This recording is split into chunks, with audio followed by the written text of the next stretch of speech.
What up, Dokkanners? In today's video, we are going to be exploring both banners that are coming up for the 8-year anniversary part 1, dual Dokkan festivals, and we're going to try to answer the question, which banner is better? Now, honestly, spoiler alert, it doesn't matter. Both are really good. Some people just want to know, which banner to maybe prioritize. It's very hard to cover everyone's personal options and preferences, but for the sake of this video, we're just going to try to go through the motion of trying to figure out which one is slightly better. But once again, let me reiterate, both banners are very good. Both banners will be giving you a ton of great units, and you can't go wrong with either one. But that being said, we're going to try to go through this. Now, before we jump in, I want to let you guys know we are 10 days away from the start of the 8-year anniversary. So you guys should be saving up as many stones as possible at this point. You guys should have a good idea for roughly how many stones you're going to have before you go in. With only 10 days left, there's not much left to do. Peton Battle has started. World Tournament is coming up this weekend. And Super Battle Road. That's about it. Those are the last few activities that are going to be going on before the anniversary begins. So if you guys save up all the stones that you gain from all of that, including whatever other stones you get from either daily logins, subscriptions, and whatnot, you should have a good idea for what you're going to be having going in. And then, of course, with 1,100 plus stones that are going to be obtainable during the celebration, you're going to have that much more ready for not only this celebration, but other things moving forward. Hopefully you guys saw that video covering just how many stones we're going to be earning. I go through in depth how many stones specifically we're going to be getting. So make sure you guys check that out. And speaking of, the growth has been awesome, guys. Thank you so much for all the support. We are still trying to push towards the 70,000 subscriber goal before the start of the 8-year anniversary. So if you guys are enjoying all of the 8-year anniversary preview content, you guys are enjoying all the live streams and the videos in general, consider subscribing and joining today. That being said, so what we're basically going to do here is we're just going to line up all of the units against their counterparts. Because since this is a dual Dokkan festival, every single unit basically has a counterpart. The headliners obviously oppose one another. The banner units too. I don't remember what the banner units do, so we will actually look into that. But then everybody else basically has their one-to-one matchups.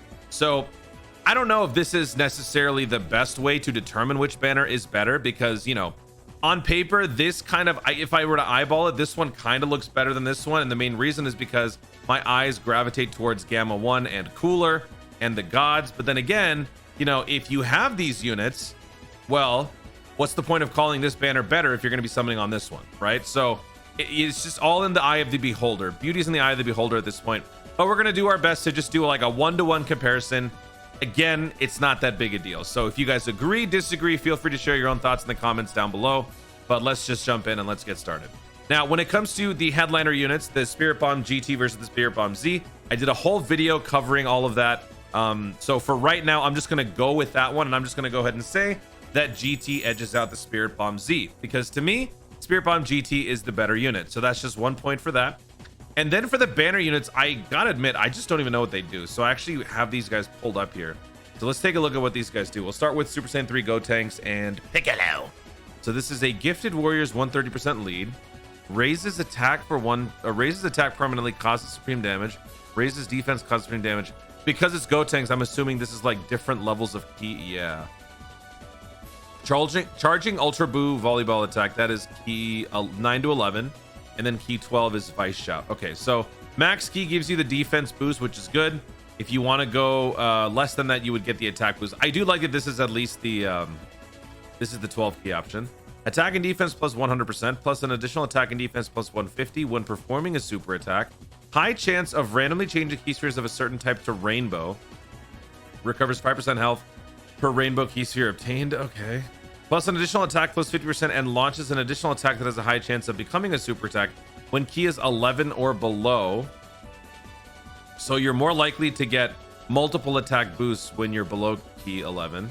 Medium chance to dodge when key is 12.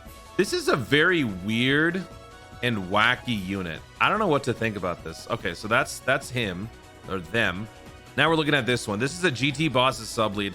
I think based on the fact that this is a GT Boss's unit, I would say this is better, just because GT Bosses is dying for new units. I don't even know, like, all right, let's just see what he does. Raises attack and defense for 1 turn, causes supreme damage with a great chance to stun. Changes AGL and STR key spheres to tech. Oh, that's good. Attack and defense plus 134, plus an additional defense plus 134 when attacking with 3 or more key spheres. Okay. Plus an additional attack plus 134 and when attacking with 4 or more key spheres obtained. Launches an additional super attack when attacking with 7 or more tech key spheres obtained. Attacks effective against all types when the target enemy is stunned. I think this unit is better because the double orb changing into tech not only helps you in terms of healing, it also enables the majority of his passive to be fully unlocked.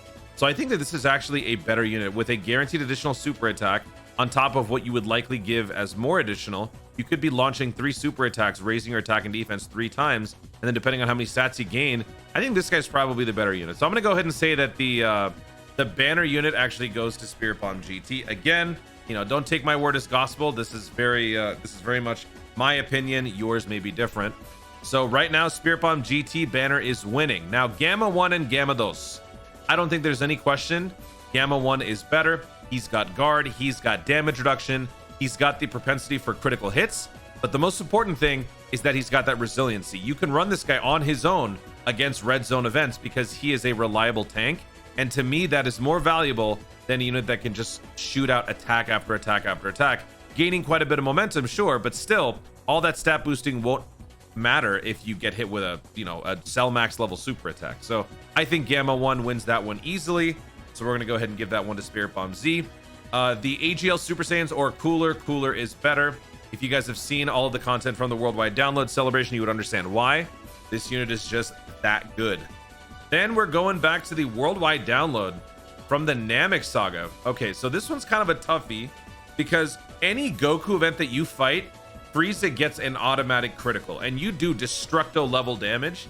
But I feel like with the advent of all these new Dokkan Festival LRs that exist and how much damage you're capable of doing in general now, I don't think this Frieza is as unique or as, I guess, favorable as he used to be. When he first came out, this was the hardest hitting unit in the game. Because of the guaranteed crits, the launching of multiple supers, you could open with like I think it was like a 12 or 13 million attack stat easily. So I'm going to go ahead and give this one to the Goku because Goku is a defensive stacker, can launch multiple supers. And when he does launch multiple supers, those supers do default to the defense raising, not the attack raising. So I think that overall he is a safer unit to run. So that's why I'm going to give this to the Goku. You could argue for the Frieza, but I'm going to give it to the Goku. So right now, looks like Spirit Bomb GT is winning by 1.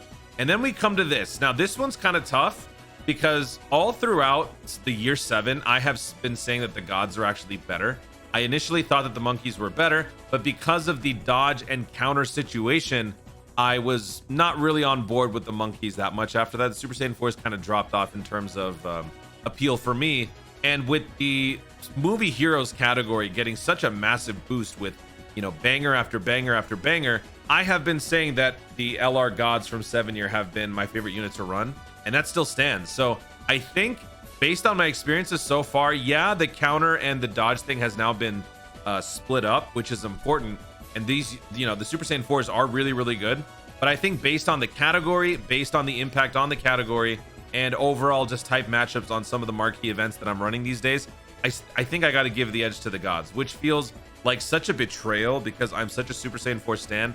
But I'm trying to be objective here, okay? I'm trying my best. So I think now we're in a dead heat. So yeah, we're actually down to, it's just down to the last few characters here. Going back to year 6, year 5, oof.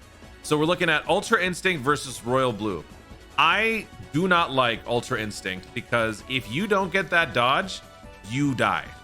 Whereas with Vegeta, if you get hit, you have the ability to gain a little bit more damage reduction for the turn, which has been more consistent for someone like me. It's been more useful on things like Cell Max, on events where dodge is disabled. I think that's an important distinction. When you're on an event where there's no dodge that's able to be used, that eliminates a crucial element, if not the most defining trait of this UI. So I'm going to go ahead and give this to Vegeta. I know this might be a hot take, but I'm giving this one to Vegeta, which means actually, I think the Z banner is now winning. Okay. So now if we look at the 5-year anniversary LRs, the Vegito and the Gogeta, with their 2 EZAs, I think that the Gogeta is slightly inferior to the Vegito. Obviously, I like the Gogeta more. You guys know I'm a Gogeta stan, but you know, not being biased here, I think the Vegito's unit is objectively better pre and post EZA. So the edge goes to Vegito there. So now we're back even. And now we're looking at this, the Boo Tanks and the Vegito from the worldwide download from a couple of years ago. This one is very easy. Vegito is better. To this day, Vegito is still a viable unit that a lot of people use on marquee events because the damage reduction default, you've got the You've got the counter mechanic when you transform. You've got 10 turns of scouting. And the most important thing is if you fall below 70%, you can heal. That is basically a free item, and that is a very underrated ability. So that is why Vegeta is better. And then here, I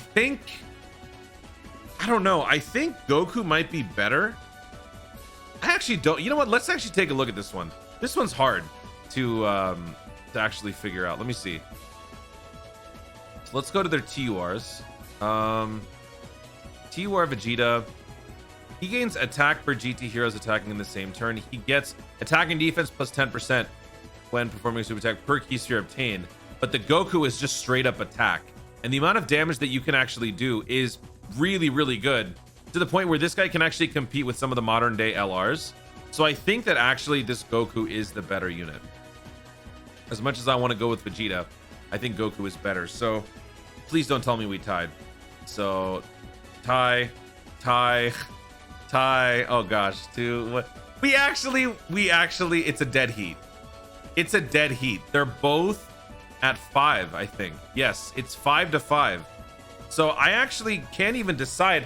Okay, so now let me try to nitpick a little bit here. What could we say? What sort of alterations can we make?